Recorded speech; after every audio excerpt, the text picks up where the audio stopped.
মোহনায় এসছি। হ্যাঁ হ্যাঁ, যেখানটাই হচ্ছে হ্যাঁ মোহনা। তো আমরা হচ্ছে মোহনায় এসছি। যে আর দেখো মাছ, দেখো এখানে এসে লোকজন স্কুটি ধার নেয়। মাছ দেখিস তো বুবু, মাম মাম খাবে নাকি? মাম না, মাম খাবো না, যে পরিমাণে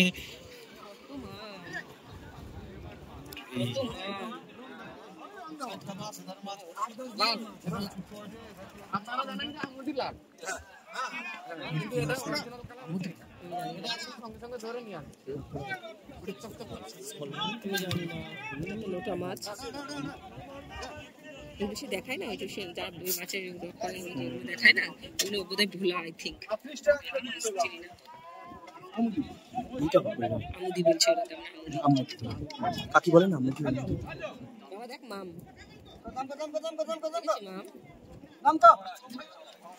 এদিকে চিংড়ি।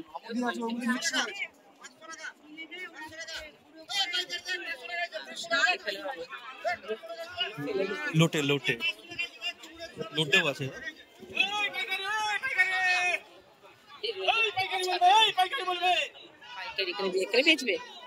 তাজপুর ঘোরা কমপ্লিট, খুব ভালো লাগলো। হ্যাঁ ভালো লেগেছে না বল? এসব মাছ পড়ে রয়েছে তাই। এখানে সব কার্টুন সব ভর্তি করে সব চলে যাবে ওইদিকে, দেখা গেল। হ্যাঁ উল্টো ডাঙায় চলে গেল। আমরা আবার কালকে গিয়ে কিনে খেলাম। এখান থেকে বেরো। হ্যাঁ হ্যাঁ হ্যাঁ, পটি ভর্তি। বলছি এখন আমরা তাহলে কোথায় যাচ্ছি? মেরিন ড্রাইভ না, তারপরে দীঘা। দীঘা দীঘা বলে এরকম ইমোশনাল জানো না? আরে তোমার ঠিক আছে, এই দেখো কি হলো, কি করেছে দেখো, জলকে জামাটা ভিজিয়েছে পুরো। এবার কি করবে, আমি জামা তো আর নিয়ে আসিনি। একটু করে নিয়েছি। চলো। আরে বাবা এরকম করে খায় না, চুষে খাও। টান টান।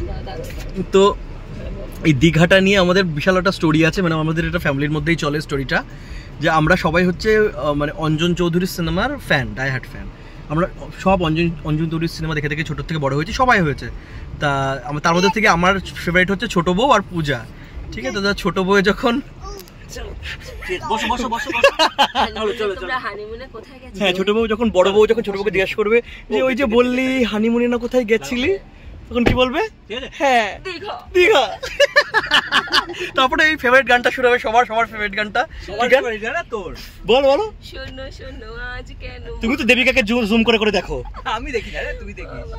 দেবিকার জুম করে দেখতে গিয়ে আমরা, আচ্ছা গানগুলো সব 4K বের করেছে, আমরা দেখেছি যে দেবিকার আপার লিপ করেছিল না, ঠিক আছে, এখানে গোফ ছিল, ওইটা আমরা দেখেছি। আমরা তারপর থেকে এখানে আমাদের ফ্যামিলিতেই চলে, মানে সবাই দীঘা বললেই সবাই বুঝে যাবে যে কি অ্যাকচুয়ালি। ঠিক আছে, দিদি এখন ব্লগটা যদি দেখে, দিদি দেখলেও দিদি বুঝবে, কারণ এটা আমাদের মধ্যে এটা চলে ভীষণ, যে হানিমুনেরা কোথায় গেছিল, দীঘা। তো দীঘায় এসে আমার এখন দীঘার আর একটা দর্শনীয় জায়গা হচ্ছে মেরিন ড্রাইভ, যেটা through Mandarmani to Tajpur to একদম দীঘা অবধি। তো আমরা হচ্ছে তো এটা দেখার জন্য আমরা ভেতর দিয়ে, আমরা মেন রোড দিয়ে দীঘা যাইনি, আমরা মেরিন ড্রাইভ থ্রু দীঘা গেছি। আর সত্যি এত সুন্দর, আর এটার খুব প্রয়োজন ছিল। মানে লাস্ট টাইম যখন গিয়েছিলাম তখন এটা হয়েছিল না, আর এখন এটা বেশ অনেক বছর, মানে হয়তো লাস্ট ইয়ার থেকে বা এরকম 1-2 বছর আগে হয়তো শুরু হয়ে গেছে। আর এটা সত্যি সুন্দর, আর এত সুন্দর, মানে আর গাড়ির ওপরে সানরুফ থাকার ফ্যাসিলিটিটা সম্পূর্ণভাবে নিয়ে আমি ওপরে উঠে ভীষণ মজা করেছি। এটা একটা আলাদা এক্সপিরিয়েন্স। তো যারা এখনও পর্যন্ত মেরিন ড্রাইভ দিয়ে যাওনি দীঘাতে এসে বা মন্দারমণি এসে, তো অবশ্যই তারা এখান দিয়ে যেও, আর রোদ থাকতে যেও। আমাদের একটু লেট হয়ে গেছিলো বেরোতে। তো দেখো দিদিও মজা করছে। সত্যি সমুদ্রের হাওয়ার থেকে ভালো আর কিচ্ছু না, অসাধারণ।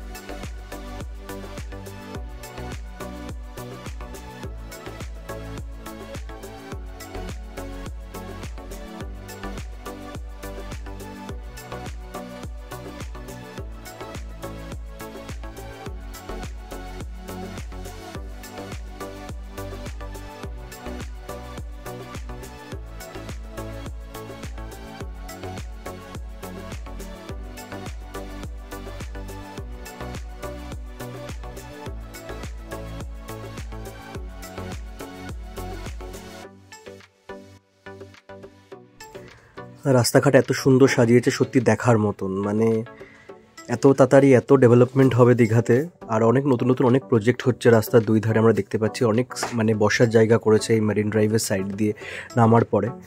তো দেন দেখতে থাকো, আরও তোমাদের ভীষণ ভালো লাগবে।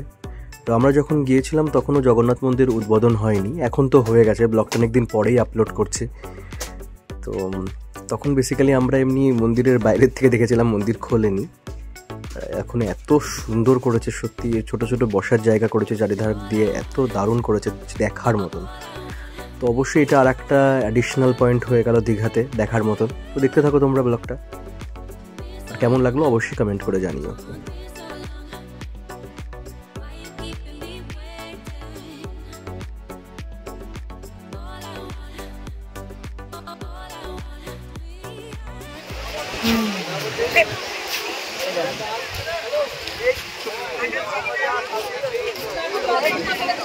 তো আমাদের ঘোরা এখনো কন্টিনিউ চলছে, সবাই টায়ার্ড কিন্তু কেউ প্রিটেন্ড করছে না, ঠিক আছে?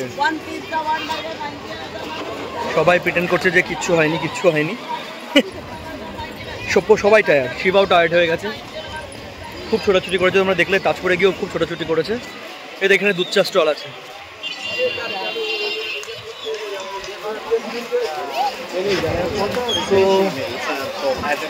তো মার্কেট হলো সবাই জানো।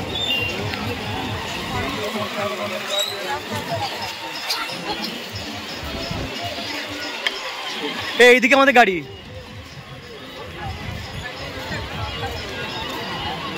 একটা ওই কাজু দিয়ে নিয়ে আয় তো দিদি, ওই একটা ওই কাজুর যে ওই একটা তুলে নি। জানি আমি হোটেল দেখে এগোচ্ছি। So after a long day সবাই এখন ভীষণ টায়ার্ড। তো এখন বাড়ি ফেরার পথে রাত্রেবেলা আরও বেশি সুন্দর লাগছে মেরিন ড্রাইভ, দেখার মতন। তো ব্লগটা আজ এই অবধি, টাটা, সবাই ভালো থেকো, সুস্থ থেকো।